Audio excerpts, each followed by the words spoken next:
नमस्कार दोस्तों, आपका स्वागत है हमारे यूट्यूब चैनल में। और आज हिंदी के अंतर्गत आपको चैप्टर नंबर 2 का वीडियो नंबर 2 स्टार्ट होने जा रहा है। इससे पहले मैंने आपको वीडियो 1 पहले ही अपलोड कर दिया था, तो वो वीडियो आप देख लीजिए। और इसमें हमने आपको स्वरों के भेद तक करा दिया है और आज स्वरों की मात्राओं को हम सीखेंगे। स्वरों की मात्राएं, वोवल साइंस, ठीक है। तो इसमें साइंस के जानेंगे, यानी जो इसके प्रतीक हैं वो जानेंगे। जब कोई स्वर किसी व्यंजन से पहले आता है तो उसका रूप अपरिवर्तनीय रहता है। यानी जब कोई स्वर व्यंजन से पहले आएगा तो उसका कोई जो रूप होगा वो चेंज नहीं होगा, परंतु व्यंजन के बाद आने पर स्वर का रूप बदल जाता है। इस बदले हुए रूप को मात्रा कहते हैं। अब इसमें देखिए, जैसे व्यंजन से पहले स्वर। अब व्यंजन से पहले स्वर जैसे आ बड़ा स्वर है, बड़ी स्वर है, उसके बाद छोटा ऊ। अब इसमें देखिए आ, जैसे इसमें लिखा है आम, तो आ पहले आया हुआ है, तो आ पहले जो स्वर आया हुआ है उसका रूप हमने चेंज नहीं करा है। क्यों? क्योंकि ये पहले आया हुआ है, अगर बाद में आता तो इसका रूप चेंज होता। अब इसी प्रकार से जैसे आज, आग, ये आ से बनने वाले वर्ड। इसके बाद ई से है तो ईख, ईद। इसी प्रकार से ऊ है तो 59, उपकार। तो इसमें आप देखेंगे तो शुरू का जो लेटर है, यानी जो हमारा वोवल है, जैसे ईक में भी देखेंगे तो इसमें भी जो हमारा वोवल है जो सेम टू सेम है, इसमें चेंज नहीं हुआ है। बट आप व्यंजन के बाद जब आएगा तो उसमें चेंज हो जाएगा। जैसे बड़ा आ है और र बनाया, और इसमें हमें बड़े आ का जो ये डंडा है वो हमें चढ़ाना है, तो इस तरीके से हम चढ़ा देंगे। और म, तो ये जो पूरा हमने यहाँ पर इस तरीके से नहीं लिखा, जैसे इस तरीके से नहीं लिखा र, फिर आम, इस तरीके से राम नहीं लिखा हमने। हमने क्या करा, इसका हमने डंडा चढ़ाया, तो इसे हमने लिखा किस तरीके से, राम। तो ये विलुप्त हो गया यहाँ पे और इसका डंडा आ गया। ये डंडे से पता चलता है तो बड़े आके डंडे का प्रयोग हुआ है इसमें। इसी प्रकार से आप दूसरा क्वेश्चन देखें, दूसरा देखेंगे छोटी बड़ी ई का। तो बड़ी ई में जैसे हमने लिखा है, यहाँ पे लिखा हुआ है नील। तो नील में तो हमने पहले ना पे बड़ी ई की मात्रा चढ़ाई, नील इस तरीके से लिखा। वैसे अगर हम पूरा अगर बॉबल दिखाते तो हम किस तरीके से लिखते, न लिखते, फिर बड़ी ई लिखते और ल लिखते इस तरीके से, नील। बट इस तरीके से नहीं लिखा जाता है, तो ये सही रूप है। तो इसमें ये आपका क्या होता है, ये इसमें समाहित हो जाता है, इसका रूप बदल जाता है। ठीक है। इसी प्रकार से उ देखेंगे तो उ में आपका शुभ लिखा हुआ है, तो ये शुभ है, पुल है। ऐसे पुल आप देखेंगे तो पुल। और वैसे अगर हमें पूरा दिखाना होता तो हम किस तरीके से, बड़ बनता कैसे, इस तरीके से, इसमें ये प बनता, ठीक है, उ बनता और ल बनता इस तरीके से। तो ये गलत होता है, ये वाला आपका सही है। तो इसमें क्यों? क्योंकि इसमें ये जो उ है, उ की मात्रा से हमें पता चल जाता है कि इसमें छोटे उ की मात्रा चढ़ी हुई है। इसी प्रकार से ये सभी वर्ड्स लिखे हुए हैं। अब नेक्स्ट देखिए, इसमें लिखा हुआ है प्रत्येक स्वर का मात्रा चिन्ह निम्न प्रकार है। तो ये सभी मात्राएं लिखी हुई हैं। जैसे छोटे अ का कोई भी मात्रा नहीं होता है तो नहीं लिखा हुआ है। बड़े आ का ये मात्रा यहाँ पे लिखी हुई है, देखिए ये बड़े आ की लिखी हुई है। इसके बाद छोटी ई की आप देखेंगे तो ये छोटी ई की लिखी हुई है, इस तरीके से लिखी जाती है। और बड़ी ई की क्या होती है, इधर से चढ़ती है। छोटे ऊ की देखेंगे तो इस तरीके से छोटे ऊ, बड़े ऊ की इस तरीके से। इसी प्रकार से, और ये ऋषि वाली है तो ये इस तरीके से ऋषि वाली चलती है। छोटी ए की तो छोटी ए की इस तरीके से। इसके बाद बड़ी ए की मात्रा तो इस तरीके से बड़ी ए की मात्रा चढ़ेगी। और छोटे ओ की मात्रा तो छोटे ओ की मात्रा को इस तरीके से चढ़ाएंगे। और बड़े ओ की मात्रा होगी तो इस तरीके से हम चढ़ाएंगे। इस तरीके से सभी मात्राओं का यहाँ पे प्रयोग जो दिखाई गई है मात्राएं। फिर मात्रा का प्रयोग देखिए नीचे, यहाँ मात्रा का प्रयोग बताया गया है। मात्रा का प्रयोग, जैसे क में छोटा अ है, क के अंदर छोटा अ है, वैसे हम अगर लिखना चाहें तो किस तरीके लिखते हैं, क आधा प्लस में अ, और इस दोनों को मिला के बनता है क। ठीक है ना। तो क में अ इसमें समाहित है। इसी प्रकार से आप देखें का लिखा हुआ है तो उसमें बड़े आ का डंडे का प्रयोग करा गया है। तो जिस तरीके से हमने जैसे क लिखा, क में बड़े आ का डंडा लगा दिया तो का हो गया। इसी प्रकार से की, तो बड़ी ई की मात्रा चढ़ा दी इसमें की। और की करेंगे तो छोटी ई की मात्रा चढ़ा देंगे की। इस तरीके से तो ये मात्रा चढ़ रही हैं सभी में, तो इस तरीके से इनका आप प्रयोग देखेंगे। अब इस तरीके से आप देखें जैसे क बना है, क में छोटे ऊ की मात्रा चढ़ा दी है, ऐसे ही क में हम बड़े ऊ की मात्रा चढ़ा देंगे। इसी प्रकार से क में ए की मात्रा चढ़ा देंगे, ए एक मात्रा हो गई, और क में हम बड़ी ए की मात्रा चढ़ा देंगे तो दो मात्रा चढ़ जाएंगी। इसी प्रकार से आप देखेंगे तो यहाँ पे देखेंगे ये ओ की मात्रा है, ये भी ओ की मात्रा है, तो क में ओ की मात्रा नहीं, ओ की मात्रा है और ये ओ की मात्रा है, तो क में ओ की मात्रा चढ़ा दी, छोटे ओ की, ये बड़े ओ की मात्रा, दो मात्रा हो जाती हैं तो बड़े ओ की मात्रा होती है। इस तरीके से इनके सब लिखे हुए हैं। फिर यहाँ से शब्द बनाए गए हैं। शब्द देखिए आप, मात्राओं वाले शब्द, जैसे हमने लिखा क और ल, क ल, इसमें भी छोटा अ, इसमें भी छोटा अ, दोनों में समाहित है।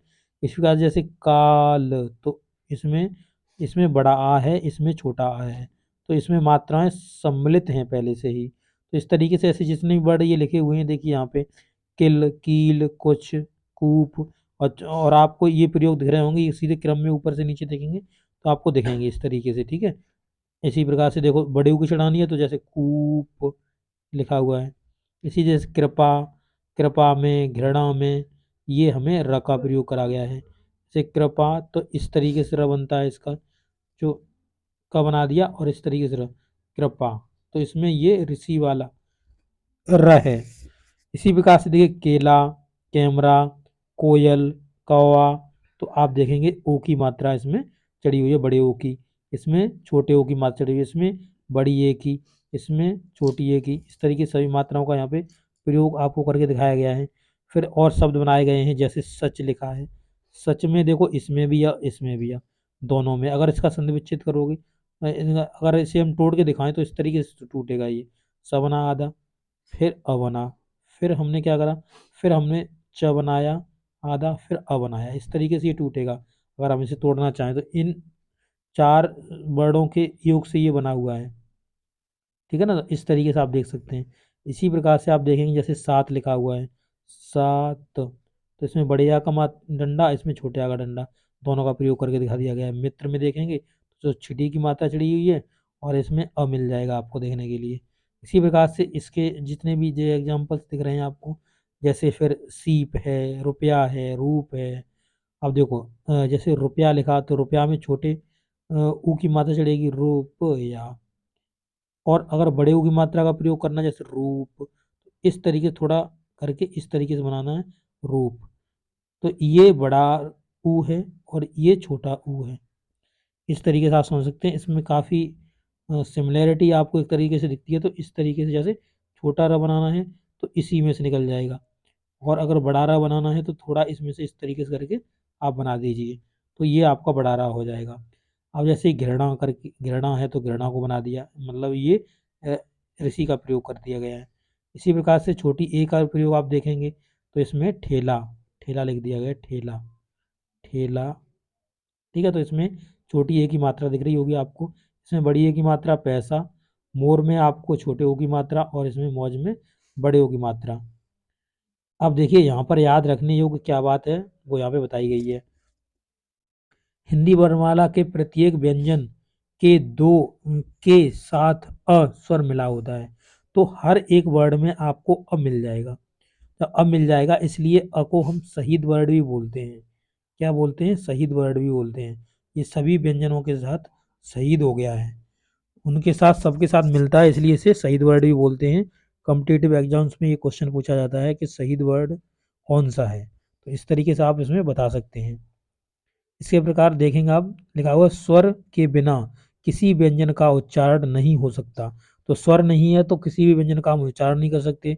अ का अपना कोई मात्रा चिन्ह नहीं होता है, तो बताया अ की कोई मात्रा चिन्ह नहीं होता है, किंतु व्यंजन के साथ लगने पर इसका हल चिन्ह लुप्त हो जाता है। इसका जो व्यंजन के साथ लगता है तो इसका चिन्ह यानी गायब हो जाता है। जैसे हमने बताया, जैसे क आपको लिखना है तो क आधा और अ बनाओगे तब ये जाके बराबर में क बनेगा। इसी प्रकार से यहाँ पे देखिए समझाया गया है इन्होंने। फिर यहाँ पे प का समझाया है, यहाँ पे स का समझाया है। इस तरीके से आप समझ सकते हैं। उसके बाद पॉइंट नंबर 2 देखिए, र में उ तथा उ की मात्रा, जैसे यहाँ पे देखो छोटे ऊ की मात्रा, बड़े ऊ की मात्रा नीचे लगाकर इसके साथ लगाई जाती है। तो इसमें देखो बताया गया है कि र में छोटे ऊ की मात्रा कैसे लगेगी। तो हमने अभी आपको बताया, अभी र प्लस में छोटा ऊ अगर है बराबर में, हम क्या करेंगे, र बनाएंगे और इसी में से इस तरीके से कर देंगे, तो छोटे ऊ की मात्रा है। और बड़े ऊ की करेंगे तो हम किस तरीके से, र बनाएंगे और थोड़ा इस तरीके से बड़े ऊ की मात्रा चली जाएगी, ये इस तरीके से। इसमें जैसे रुपया है, रूमाल है, रूमाल में बड़ा हो जाएगा, ठीक है, इस तरीके से आप समझ सकते हैं। तो ये आपके स्वर के सभी, ये आपका यहाँ पे पोर्शन समाप्त हो जाता है स्वर वाला। तो स्वरों के पहले हमने यहाँ पे सीखे थे कि स्वर कितने प्रकार के होते हैं। तो स्वरों के बारे में बताया था कि स्वर 2 प्रकार के होते हैं, मतलब स्वर 3 प्रकार के होते हैं। 3 प्रकार का ह्रस्व स्वर होता है, दीर्घ स्वर होता है, प्लुत स्वर होता है। इस तरीके से उनके रूप बताए। और रूप बताने के बाद फिर हमने उसमें आपको ये मात्रा का प्रयोग करना सिखाया कि मात्रा का इसका प्रयोग कैसे किया जाता है। ये आप याद रखिए, ये कम्पिटिटिव एग्जाम्स में पूछे जाते हैं, तो इन्हें भी याद रखिए। ठीक है, ये जब हैं, ये सब लिखे हुए हैं कि ये किसके किसके मिल से बनते हैं, ये किसके किसके किसके मिल से बनते हैं, ये सब मैंने कल की वीडियो में बता दिए थे। और आज इनका देखिए, इसमें जो क्वेश्चन बन सकता है वो मात्राओं से रिलेटेड आपको क्वेश्चन कभी कभी पूछ सकता है, जैसे ठीक है, इसमें ये रुपया बना हुआ शुद्ध शुद्ध में पूछ लेगा। ठीक है, इसमें इस तरीके से चढ़ा के दे देगा। तो इस तरीके से भी क्वेश्चन बनेंगे। ये मात्राओं के इस तरीके से, जैसे शहीद वर्ड पूछ लिया कौन सा है, तो छोटा आ शहीद वर्ड है, इस तरीके से पूछ सकता है आपसे। अब आ जाइए, चलिए व्यंजन देखते हैं। स्वरों की के बाद व्यंजन, कॉन्सोनेंट्स। जिन वर्णों का उच्चारण करते समय मुख से निकलने वाली वायु के मार्ग में रुकावट आती है, जैसे ही हम मुख से इनका स्वर मतलब उच्चारण करते हैं तो हमें रुकावट महसूस होती है, उन्हें व्यंजन कहते हैं। क्या बोलते हैं? उन्हें व्यंजन बोलते हैं। व्यंजनों का उच्चारण स्वर की सहायता से किया जाता है। तो हमने बताया, ये जैसे क बना है तो क में अ है जुड़ा हुआ है, ट में अ जुड़ा हुआ है, न में अ जुड़ा हुआ है, तो अ आपको सबके साथ मिल जाएगा। इसके बाद आप देखेंगे, ये जो पॉइंट है अगला, व्यंजनों के प्रकार, काइंड्स ऑफ कॉन्सोनेंट्स।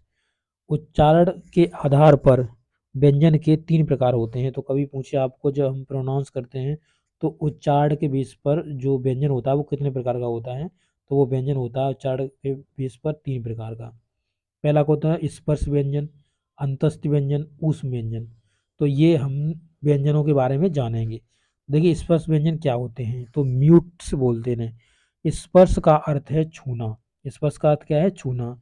जिन व्यंजनों का उच्चारण करते समय जीभ मुख के भीतरी विभिन्न भागों से स्पर्श करती है, उन्हें स्पर्श व्यंजन कहा जाता है। इन्हें निम्नलिखित 5 वर्गों में बांटा गया है। तो ये जब हम इनको प्रोनाउंस करते हैं तो जीभ मुख के भीतरी भाग से मतलब क्या करती है? स्पर्श करती है। ये जो वर्ड हैं उन्हें हमने 5 वर्गों में बांटा है। ये टोटल कितने होते हैं? ये 25 होते हैं स्पर्श व्यंजन। हमने आपको पहले ही बताया हुआ है, देखिए। अब यहाँ पर आप देखेंगे तो इनका यहाँ पे रूप लिखा हुआ है, ये देखिए।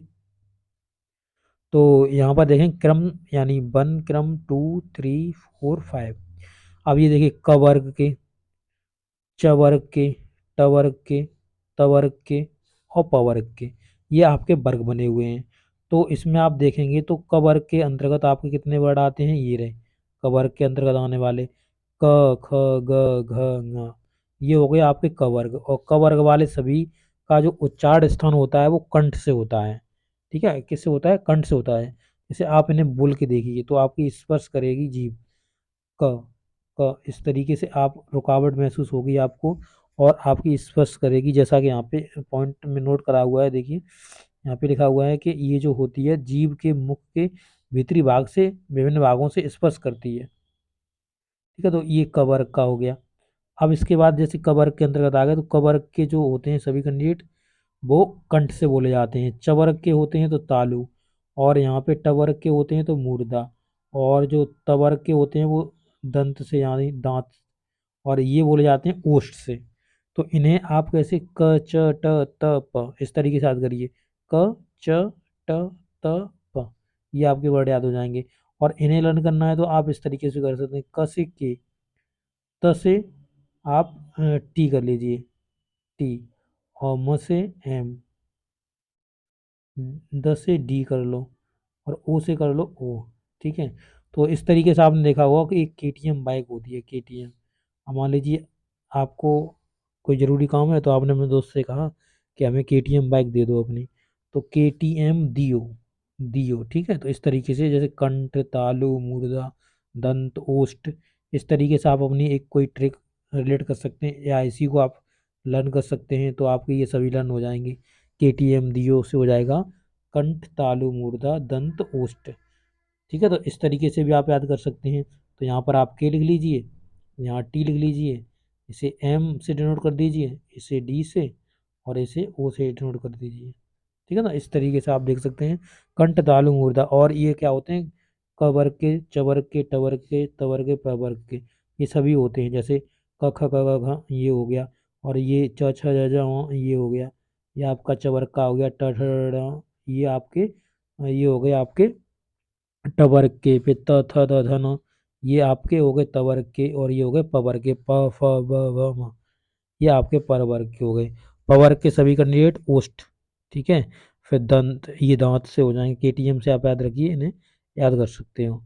इसमें देखिए लिखा हुआ विशेष, ये जो ण बनता है और ढ बनता है, वर्ड आरंभ में प्रयोग में नहीं, मतलब प्रयोग नहीं किए जाते थे। ये वर्ड पहले शुरुआत में ये ने हम प्रयोग नहीं करते थे, बट अभी हम इनको प्रयोग करते हैं।